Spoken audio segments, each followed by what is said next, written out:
नमस्कार सबको।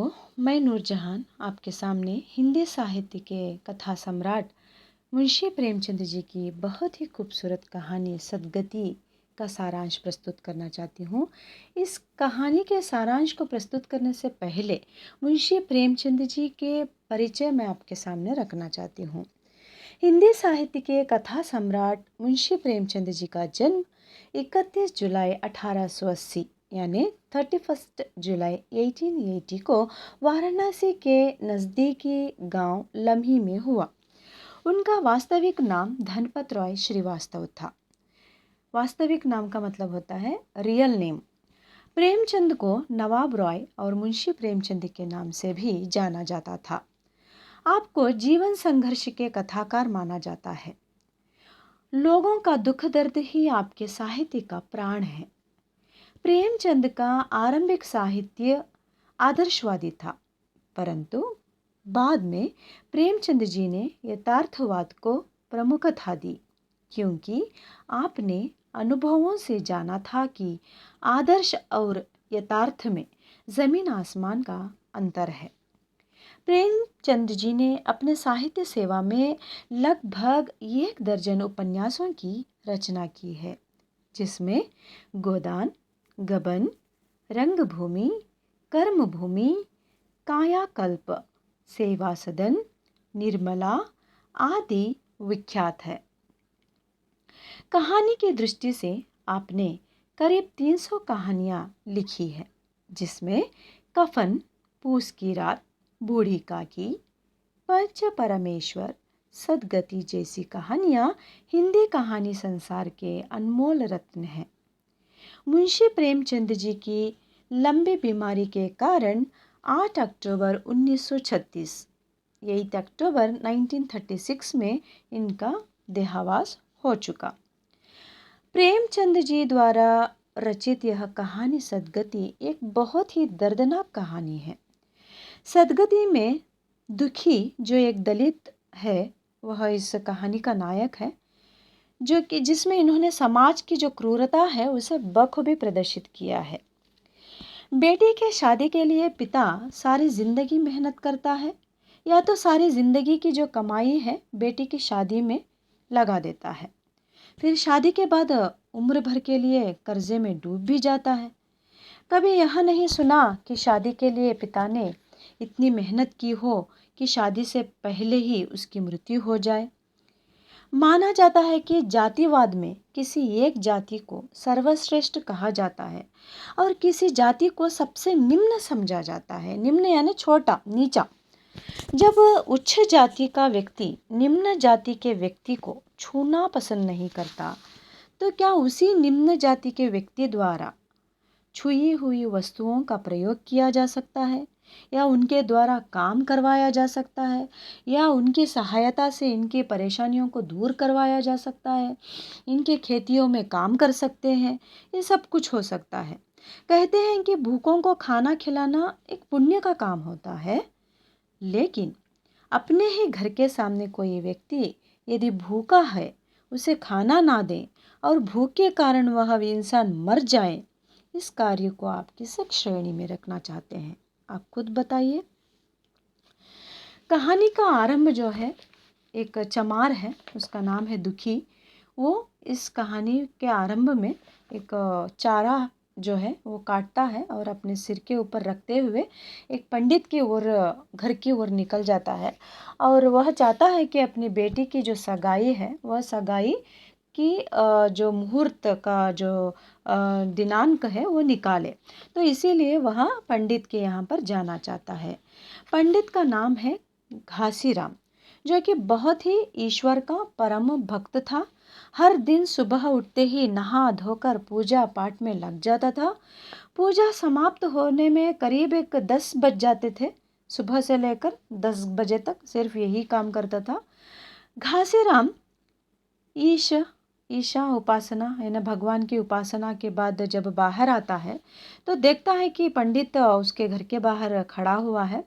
तो पंडित पूछता है, दुखी कैसे आना हुआ, क्यों आया तू यहाँ पर? तो उतने में दुखी नमस्कार करता है और अपने हाथों को बांध लेता है और खड़ा हो जाता है। और दुखी पंडित जो है दुखी चमार से पूछता है कि आज कैसे चला आया रे दुखिया, क्या काम आन पड़ा तुझे। तब दुखी उत्तर में बताता है कि बिटिया की सगाई कर रहा हूँ महाराज, कुछ सहायत सागुन विचारना था, कब मर्जी होगी। पंडित जी कहते हैं आज मुझे छुट्टी नहीं है, शाम तक आ जाऊंगा। घर का कुछ काम बाकी है, थोड़ा झाड़ू लगा ले, थोड़ा द्वार लीप ले, और आंगन में एक लकड़ी पड़ी हुई है, उसे काट कर छोटे छोटे टुकड़े बना डाल। तब तक मैं वापस आ जाऊंगा, उसके बाद देखते हैं कि कौन सा दिनांक बेटी के सगाई में निकलता है। जब दुखी पंडित जी के घर जाता है तो घास काट कर भेंट के तौर पर ले जाता है। तो यहाँ पर जो पंडित लोग होते हैं, जो शिक्षा दीक्षा प्राप्त कर रहे रहते हैं, बहुत सारी शिक्षा उनके अंतर्गत रहती है, ज्ञान रहता है, तो उस ज्ञान को रहते हुए अगर उस विषय को कोई पूछने के लिए गरीब या अनपढ़ आता है तो उसे कुछ ना कुछ भेंट के द्वारा रूप में लेकर आना पड़ता है, जो कि यहाँ पर दुखी जो है चारे को लेकर वहाँ पर आता है। तो यहाँ पर ये दलित है ना, दलित लोग छुए हुए वस्तुओं को ये प्रयोग नहीं करते, इस्तेमाल नहीं करते, तो वो लाया हुआ चारा उनके गाय खा सकते हैं। दुखी की बात तो यह है कि उस दरिद्र व्यक्ति के उपहार से पंडित जी के गायों को तो खाना नसीब हो गया, परंतु उस मनुष्य को खाने का एक दाना भी नहीं प्राप्त हुआ। इसका अर्थ यह है कि किसी भी कार्य करने के लिए यहाँ पर गरीबों को अमीरों के लिए दक्षिणा लेकर जाना पड़ता है। लकड़ी काटना जो किसी के लिए बहुत ही आसान काम नहीं था, जिस लकड़ी को काटने का काम दुखी को मिला है, उस लकड़ी में एक गांठ थी जो कि बहुत बार बहुत लोगों ने इसे फोड़ने की प्रयास किए है, उसे काटने का प्रयास किया है, मगर ना होने के कारण कोई भी उसे छुआ तक नहीं था। जो कि यह मामूली से कुल्हाड़ी से यह लकड़ी जो है वो काटना इम्पॉसिबल था, मुश्किल था। लगातार कुल्हाड़ी मारने पर भी लकड़ी पर एक निशाना तक ना आया। फिर भी बार बार कार्य करता रहा, उसी में लगा रहा, क्योंकि उसकी बेटी की सगाई होना आवश्यक था। उसके लिए यहाँ पर पंडित अगर नाराज़ हो जाएंगे तो उसका दिनांक कौन निकालेगा, उसके बारे में कौन पता लगाएगा। तो इसीलिए यहाँ पर कैसे भी करके अपना कार्य को पूरा करना चाहता है, जो कि पंडित के द्वारा दिया गया है। भूखा है, खाली पेट है, काम करते करते दुखी की आंख लग जाती है, वहाँ पर सो जाता है। तो दुखी का यह सोया हुआ देखकर पंडित को गुस्सा आ जाता है, ज़ोर से चिल्लाने लगता है, अरे दुखिया, तू सो रहा है, लकड़ी तो अभी ज्यों की त्यों पड़ी हुई है, इतनी देर तू करता क्या रहा। मुट्ठी भर भूसा ढोने में सांझ कर दी, उठा ले कुल्हाड़ी और फाड़ डाल, तुझसे ज़रा सी लकड़ी नहीं फटती, फिर शायद भी वैसे ही निकलेगी, मुझे दोष मत देना। अगर तू काम मैंने जो दिया है, अगर उसे प्रॉपरली तुम करोगे तो तुम जो चाहते हो ना वो काम प्रॉपरली होगा। तो इस तरह से बोलता है। तब दुखी को लगा अगर खाना तो नहीं मिला तो एटलीस्ट एक चिलम तंबाकू तो मिल जाए तो अच्छा है ना। तो यहाँ पर दूर दूर तक कहीं भी कहीं मिलेगा नहीं, ये तो इसे पता था, मगर तंबाकू खाने के लिए ये सोचता है कि यहाँ से थोड़ी दूर अगर जाऊँगा तो वहाँ पर गांव में एक गोंड है जो कि इसका दुकान है, वहाँ पर कुछ तो मिल जाएगा। तो उसने तंबाकू भी ले लिया और चिलम भी ले ली, मगर चिलम जलाने के लिए जो आग चाहिए वो आग वहाँ पर नहीं मिलती है। तो उस चिलम को लेकर आता है और पंडित के घर में बाहर खड़ा होता है और ज़ोर से चिल्लाता है कि मुझे थोड़ी आग मिल सकती है पंडिताइन। तो पंडिताइन को गुस्सा आ जाता है जब ये दलित व्यक्ति आकर आग पूछता है, तो गुस्से से अंदर से क्या करती है कि आग का ढेला जो है वो उठाकर फेंकती है। तो फेंका हुआ जो आग का ढेला है वो जो दुखी था उसके सिर के ऊपर लग जाता है। जब दुखी चिलम पीने के लिए आग मांगता है तो इतना क्रोधित होकर फेंकी हुई जो आग है उसके सिर के ऊपर लग जाती है, और इतना होने के बावजूद भी दुखी जो है नाराज़ नहीं होता और अपने आप पे कोसता है कि दलित होने के कारण पंडित के यहाँ पर आएंगे तो यही हालत हो जाएगी। तो इस तरह से सोचता है, जो कि अंधविश्वास माना जाता है। लकड़ी के पास आकर पंडित जोर देने लगा और लकड़ी को फाड़ने लगा। तो वह लकड़ी तो फट जाती है, मगर यहाँ पर इतना थका हुआ होता है यह दुखी, भूख के कारण, कमज़ोरी के कारण नीचे धड़ाम सा गिर जाता है। नीचे गिर के बहुत देर होने के बाद पंडित आकर देखता है और कहता है कि फिर से सो गया तू, नींद आ गई फिर से। तो चिल्लाने के बाद भी ये उठता नहीं है। जाकर उसके सांस को देखा जाता है तो सांस फैलती नहीं है, वो मर चुका था, उसके प्राण पक्षी उड़ चुके थे। तो यहाँ पर जो व्यक्ति मरा था वो दुखिया दलित था। तो अभी पंडित करेगा तो क्या करेगा? तो पंडिताइन बोलती है कि जाओ जाकर चमारों में बोल दो कि ये न्यूज़ को फैला दो कि चमार मर गया है, इसे उठा कर ले जाए। तो कोई भी व्यक्ति जो है उसकी डेड बॉडी को, यानी उसके जो मरण हुआ जो व्यक्ति है दुखी, उसके शरीर को उठाने के लिए कोई तैयार नहीं था। क्यों? क्योंकि यहाँ पर पुलिस से डरने लगे थे सब लोग। तो यहाँ पर कोई भी आता नहीं है। ऐसे ही पूरी रात गुजर जाती है। उसी बीच में दुखिया की जो पत्नी है वो भी वहाँ पर आ जाती है, उसकी बेटी आ जाती है, आकर रोते हैं, धोते हैं, बहुत सारा दुख प्रस्तुत करती हैं, बहुत सारा दुखी हो जाती है, सुबह तक रोती धोती रहती हैं। तो पंडिताइन को गुस्सा आता है, ये चुड़ैलें कितने देर तक रोएंगी, कब तक चलेगा ये, मुझे नींद नहीं आ पा रही है, क्या करना चाहिए वगैरह। तो पूरा दिन गुजर जाता है। तो वो जो बॉडी थी, डेड बॉडी, जो मरा हुआ जो मारणिक जो शरीर था, उसमें से बास आना, बदबू आना शुरू हो जाता है। तो सब लोग वहाँ से उस डेड बॉडी को पास करके कुएं पर जाकर पानी लाने की आवश्यकता थी। तो सब गांव वाले पंडित को चिल्लाने लगते हैं। तो पंडित ने क्या किया कि एक रस्सी लेता है और दुखिया के पैर में बांधता है और खींचते हुए बहुत ही बेदर्दी से, उसके अंदर करुणा ही नहीं है ऐसे दिखाई देता है, शायद वो मनुष्य होगा कि या नहीं होगा कि। तो वहाँ से खींचते हुए दर दर दर दर उसे लेकर जाता है और जंगल की तरफ फेंक कर आ जाता है। वहाँ पर फेंके हुआ जो डेड बॉडी थी, जो दुखिया की जो शरीर थी, उसे गिद्ध, कौवे, कुत्ते नोच नोच कर खाने लगे उसके शरीर को। तो इससे कोई भी फर्क नहीं पड़ा।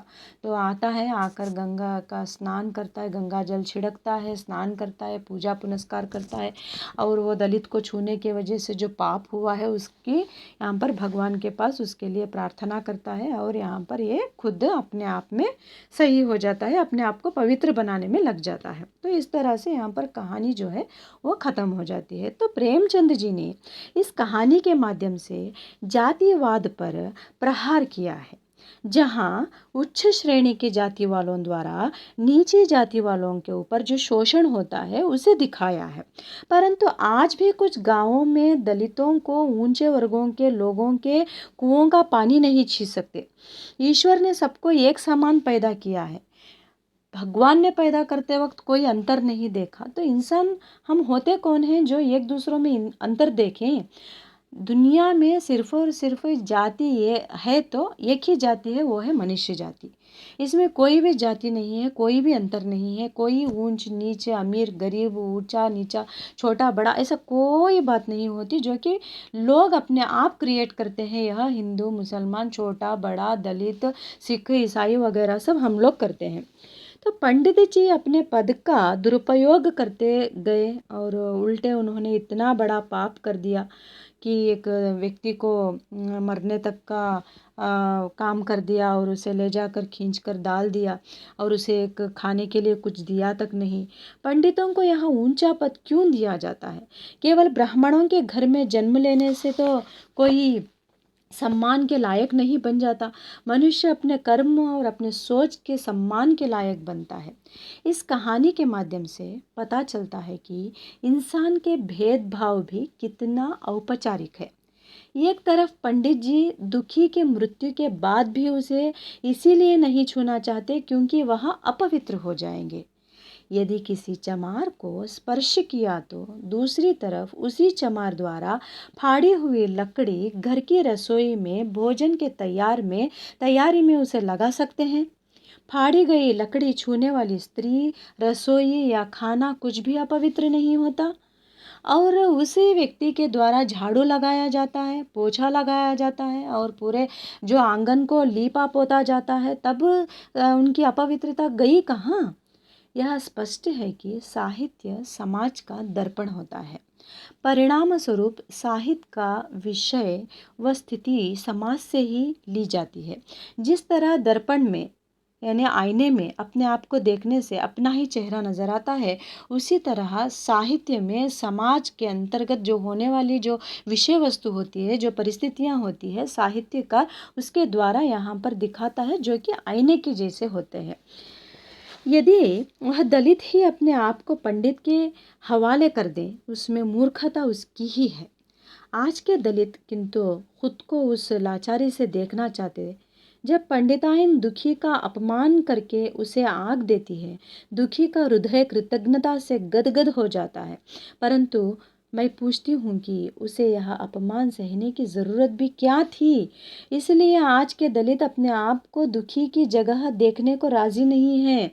दुनिया बदल गई है। अपने आप के अपने बारे में अपने ऊपर भरोसा करो और आगे बढ़ने की प्रयास करो। ये छोटी जात, बड़ी जात, धर्म वगैरह कुछ नहीं होता। अगर हम मानव हैं, हम मनुष्य हैं, तो इस भेदभाव को उखाड़ फेंकने की प्रयास करेंगे। मैं आशा करती हूँ कि आज की यह कहानी का जो सारांश है आपको पसंद आया होगा। अगर पसंद आया है तो आप सब्सक्राइब करें और फिर से मैं आपको मिलती हूँ दूसरी एक नई कहानी के साथ। धन्यवाद, नमस्कार, अपना ध्यान रखें।